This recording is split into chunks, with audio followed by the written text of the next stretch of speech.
अणुऊर्जा क्षेत्रातील सुधारणा. भारताच्या अणुऊर्जा क्षेत्राचे परिवर्तन. आपण भारताच्या अणुऊर्जा क्षेत्रातील मोठ्या बदलांबद्दल जाणून घेऊया.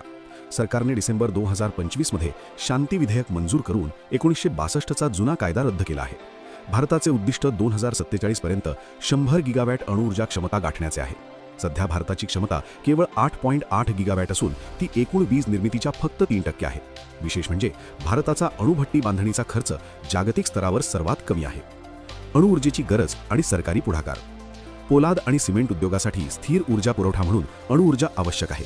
नूतनीकरणीय योग्य ऊर्जेच्या तुलनेत अणुऊर्जेला 10 पट कमी जमीन लागते. सरकारने यासाठी फ्लीट मोडमध्ये 10 अणुभट्ट्यांना मंजुरी दिली आहे आणि SMR म्हणजेच लहान मॉड्युलर रिॲक्टर्सच्या संशोधनासाठी 20,000 कोटी रुपयांची तरतूद केली आहे. आव्हाने आणि पुढील मार्ग. अणुऊर्जा क्षेत्रातील आव्हाने दिली आहेत. यामध्ये उच्च भांडवली खर्च आणि जमीन संपादनाचे नियम ही प्रमुख अडथळे आहेत. पुढील मार्गासाठी PPP मॉडेल आणि थोरियमचा वापर वाढवण्याची शिफारस करण्यात आली आहे. मुख्य परीक्षेसाठी प्रश्न असा आहे की 2047चे उद्दिष्ट गाठताना येणाऱ्या भौगोलिक आणि पर्यावरणीय आव्हानांचे परीक्षण करा. यानंतर अर्थव्यवस्था.